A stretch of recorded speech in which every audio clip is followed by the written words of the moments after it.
Hi అండి, welcome to our channel. ఇవాల్టి వీడియోలో నోటికి పుల్ల పుల్లగా కారంగా గొంతుకు హాయిగా ఉండే మిరియాల రసం చేసుకుందాం. వెదర్ కూల్గా ఉన్న టైంలో ఈ ఒక్క రసం చాలండి, జలుబు దగ్గు కూడా ఎగిరిపోతాయి. అంత పవర్ఫుల్ అయిన ఈ రసం తయారు చేసేసుకుందాం, వచ్చేయండి. పొయ్యి మీద గిన్నెను పెట్టుకుని దానిలో ఒక స్పూను ఆయిల్ వేసుకోవాలి. ఆయిల్ కొద్దిగా హీట్ అయిన తర్వాత 2 పచ్చిమిరపకాయలని చీలికలుగా వేసుకోవాలి.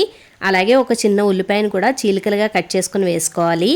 ఈ రసం బాగా టేస్టీగా ఉండడం కోసం బాగా పండిన ఒక పెద్ద టొమాటోని ముక్కలుగా కట్ చేసుకుని వేసుకోవాలి. ఈ ముక్కలు మగ్గే లోపల మనం పౌడర్ తయారు చేసుకుందాం. మిక్సీ జార్ తీసుకుని దానిలోకి 1 స్పూన్ జీలకర్ర, అలాగే 1 స్పూను మిరియాలు, వీటితో పాటుగా 10 నుంచి 15 వరకు వెల్లుల్లి రబ్బలు కూడా వేసుకుని వీటన్నిటిని కూడా మిక్సీలో మెత్తగా గ్రైండ్ చేసుకోవాలి. ఇదిగోండి, ఇలా రెడీ చేసి పెట్టుకోవాలి. ఈ టమాటా ఉల్లిపాయ ముక్కలు ఎక్కువ వేయించాల్సిన అవసరం లేదు, కొద్దిగా వేయితే సరిపోతుంది. మిక్సీలో గ్రైండ్ చేసి పెట్టుకున్న మిరియాలు, జీలకర్ర, వెల్లుల్లిపాయ ముద్దు ఉంది కదా, దాన్ని 1 స్పూన్ వేసుకుని ఇది పచ్చివాసన పోయేదాకా వేయించుకోండి. ఘాటు ఎక్కువ తినేవాళ్ళైతే ఇంకొంచెం యాడ్ చేసుకోవచ్చు, నాకైతే 1 స్పూన్ సరిపోతుంది. ఇదిగోండి, చింతపండు రసం కూడా తీసుకుని పక్కన పెట్టుకోవాలి.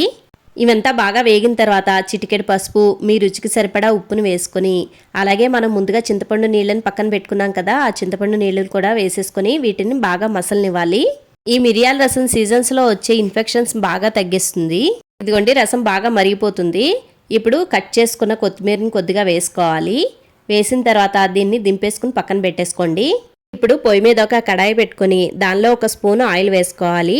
ఆయిల్ కొద్దిగా హీట్ అయిన తర్వాత జీలకర్ర, ఆవాలు, కరివేపాకు, ఎండుమిర్చి వేసి కొద్దిగా వేయించాలి. ఇవి కొంచెం వేగిన తర్వాత దీనిలో కొద్దిగా ఇంగువ వేసుకోవాలి. ఇంగువ వేసుకుంటే అరుగుదల అనేది చాలా బాగుంటుంది. ఇదిగోండి, పోపు బాగా వేగిపోయింది కదా, మనం ముందుగా దించి పెట్టుకున్న రసంలోకి ఈ పోపును దానిలో వేసేసుకుని కలిపేసుకోవాలి. ఫైనల్గా మిరియాల రసం అయితే రెడీ అయిపోయిందండి. ఇక హ్యాపీగా సర్వ్ చేసుకోవడమే. ఇది వేడివేడి అన్నంలో వేసుకొని మనం తింటే మన బొజ్జకి, మన గొంతుకి చాలా హాయిగా ఉంటుంది. ఈ వీడియో కనుక నచ్చినట్లయితే లైక్ చేయడం అస్సలు మర్చిపోవద్దండి. ఇలాంటి సింపుల్ అండ్ టేస్టీ వీడియోస్ కోసం మన ఛానల్ని సబ్స్క్రైబ్ చేసుకుని బెల్ ఐకాన్ నొక్కండి. Thanks for watching. టాటా.